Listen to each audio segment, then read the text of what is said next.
जय श्री राम। दोहा नंबर 275 से आगे। प्रस्तुत प्रसंग में श्री रामचंद्र जी के छोटे भाई श्री लक्ष्मण जी का श्री परशुराम जी से वाद विवाद हो रहा है। श्री परशुराम जी धनुष टूट जाने के बाद बहुत ही क्रोधित हो रहे हैं, तो उसके प्रति उत्तर में श्री लक्ष्मण जी उनसे वाद विवाद कर रहे हैं। कहे लखन मुनिशील तुम्हारा, को नहीं जान विदित संसारा। माता पिता ही उरिन भई नीके, गुरु ऋण रहा सोच बड़ जी के। लक्ष्मण जी ने कहा, हे मुनि, आपके शील को कौन नहीं जानता, वह संसार भर में प्रसिद्ध है। आप माता पिता से तो अच्छी तरह ऋण हो ही गए, अब गुरु का ऋण रहा जिसका जीव में बड़ा सोच लगा है। सो जनु हमरे ही माथे काढ़ा, दिन चली गए ब्याज बड़ बाढ़ा। अब आनी अव्यवहरिया बोली, तुरत देव मैं थैली खोली। वह मानो हमारे ही मत्थे काढ़ा था, बहुत दिन बीत गए, इससे ब्याज भी बहुत बढ़ गया होगा। अब किसी हिसाब करने वाले को बुला लाइए तो मैं तुरंत थैली खोल कर दे दूँ। सुनि कटु बचन कुठार सुधारा, हाय हाय सब सभा पुकारा। भृगुबर परसु दिखावहि मोही, विप्र विचारि बचौ नृपद्रोही। लक्ष्मण जी के कड़ुए वचन सुनकर परशुराम जी ने कुठार संभाला। सारी सभा हाय हाय करके पुकार उठी। लक्ष्मण जी ने कहा, हे भृगुश्रेष्ठ, आप मुझे फरसा दिखा रहे हैं, पर हे राजाओं के शत्रु, मैं ब्राह्मण समझकर बचा रहा हूँ।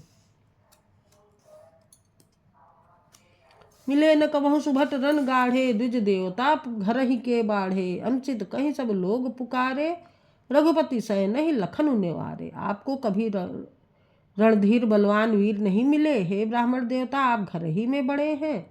यह सुनकर अनुचित है कहकर सब लोग पुकार उठे। तब श्री रघुनाथ जी ने इशारे से लक्ष्मण जी को रोक दिया। दोहा। लखन उतर आहुति सरिस, भृगुवर कोप कृसान। भरत दे की जलत सम वचन, बोले रघुकुल भानु। लक्ष्मण जी के उत्तर से जो आहुति के समान थे, परशुराम जी के क्रोध रूपी अग्नि को बढ़ते देखकर रघुकुल के सूर्य श्री रामचंद्र जी जल के समान शांत करने वाले वचन बोले। नाथ करहु बालक पर छोहु सूध, दूध मुख करिय न कोहु। जो पै प्रभु प्रभाव कछ जाना, तो की बराबर करत अयाना। हे नाथ, बालक पर कृपा कीजिए, इस सीधे और दूध मुहे बच्चे पर क्रोध न कीजिए। यदि यह प्रभु आपका कुछ भी प्रभाव जानता, तो क्या यह बेसमझ आपकी बराबरी करता। जो लरिका कछु अचगरि करही, गुरु पितु मातु मोद मन भरही। करिय कृपा से शिशु सेवक जानी, तुम समशील धीर मुनि ज्ञानी। बालक यदि कुछ चपलता भी करते हैं तो गुरु पिता और माता मन में आनंद से भर जाते हैं। अतः इसे छोटा बच्चा और सेवक जानकर कृपा कीजिए। आप तो समदर्शी, सुशील, धीर और ज्ञानी मुनि हैं। राम वचन सुनि कछुक जुड़ाने, कही कछु लखनु बहुर मुस्काने। हसत देख नख सिख रिस व्यापी, राम तोर भ्राता बड़ पापी। श्री रामचंद्र जी के वचन सुनकर वे कुछ ठंडे पड़े। इतने में लक्ष्मण जी कुछ कहकर फिर मुस्कुरा दिए।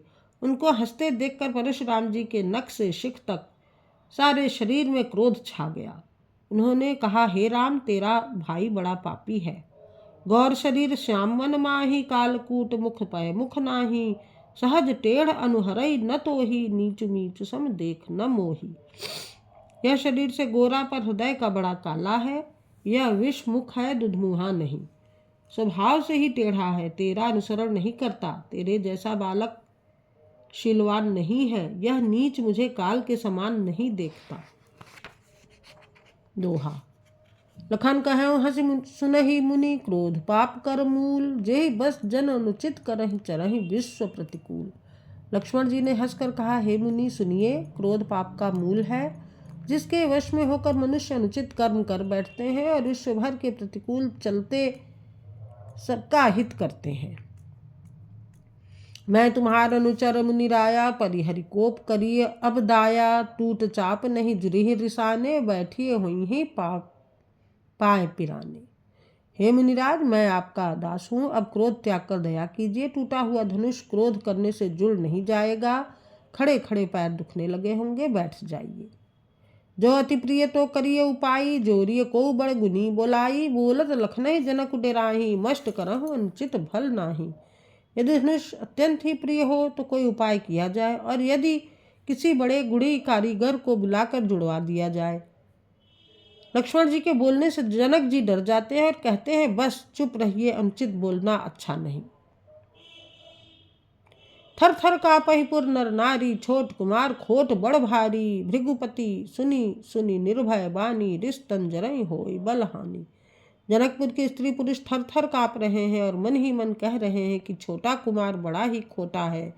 लक्ष्मण जी की निर्भय वाणी सुन सुनकर परशुराम जी का शरीर क्रोध से जला जा रहा है और उनके बल की हानि हो रही है, उनका बल घट रहा है। बोले राम ही दे ही निहोरा, बचाओ विचारिस बंधु लघु तोरा। मनु मलीन तनु सुंदर कैसे, विष रस भरा कनक घट जैसे। तब श्री रामचंद्र जी पर एहसान जनाकर परशुराम जी बोले, तेरा छोटा भाई समझकर मैं इसे बचा रहा हूँ। यह मन का मैला और शरीर का कैसा सुंदर है, जैसे विष के रस से भरा हुआ सोने का घड़ा। दोहा सुनी लक्ष्मण भी हंसे बहुत, नयन तरे रे राम। गुर समीप गौने सकुच परिहरि बानी बाम। यह सुनकर लक्ष्मण जी फिर हंसे। तब श्री रामचंद्र जी ने तिरछी नजर से उनकी ओर देखा, जिससे लक्ष्मण जी सकुचाकर विपरीत बोलना छोड़कर गुरु जी के पास चले गए। अति विनीत मृदु शीतल बानी, बोले राम जोर जुग पानी। सुनहु नाथ तुम सहज सुजाना, बालक बचन करिय नहीं काना। श्री रामचंद्र जी दोनों हाथ जोड़कर अत्यंत विनय के साथ कोमल और शीतल वाणी बोले, हे नाथ सुनिए, आप तो स्वभाव से ही सुजान हैं। आप बालक के वचन पर कान न कीजिए, उसे सुना अनसुना कर दीजिए। बर रहे बालक एक स्वभाव, इन्हीं न संत विदूष ही काऊ। तेहि नाही कछु काज बिगारा, अपराधी मैं नाथ तुम्हारा। बर रहे और बालक का एक स्वभाव है, संत जन इन्हें कभी दोष नहीं लगाते। फिर उसने लक्ष्मण ने तो कुछ काम भी नहीं बिगाड़ा है। हे नाथ, आपका अपराधी तो मैं हूँ। कृपा कोपबध बंधब गोसाई, मोह पर करिय दास की नाई। कहिए बेग जेहि विधि रिस जाई, मुनि नायक सोई करो उपाई। अतः हे स्वामी, कृपा क्रोध वध और बंधन जो कुछ करना हो दास की तरह अर्थात दास समझकर मुझ पर कीजिए, जिस प्रकार से शीघ्र आपका क्रोध दूर हो। हे मुनिराज, बताइए मैं वही उपाय करूं। कह मुनिराम जाई रिस कैसे, अजहु अनुज तव चितौ अनैसे। एह के कंठ कुठार न दीन्हा, तो मैं काह कोपु करि कीन्हा। मुनि ने कहा, हे राम, क्रोध कैसे जाए। अब भी तेरा छोटा भाई टेढ़ा ही ताक रहा है। इसकी गर्दन पर मैंने कुठार न चलाया तो क्रोध करके किया ही क्या। दोहा गर्भस्रवहि अवनि प्रवनि, सुनि कुठार गति घोर। परसु अछत देखौ जियत बैरी भूप किशोर। मेरे जिस कुठार की घोर करनी सुनकर राजाओं की स्त्रियों के गर्भ गिर पड़ते हैं, उसी फरसे के रहते मैं इस शत्रु राजपुत्र को जीवित देख रहा हूँ। वही न हाथ दहाई रिस छाती, भा कुठार कुंठित नृप घाती। भयउ बाम विधि फिरे सुभाऊ, मोरे हृदय कृपा कसिकाऊ।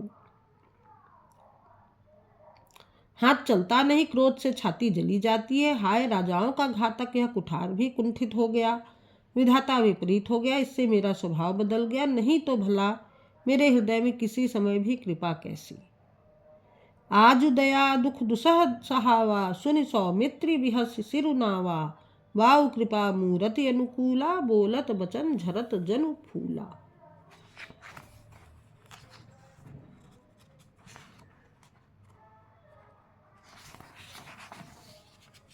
आज दया मुझे यह दुसह दुख सता रही है।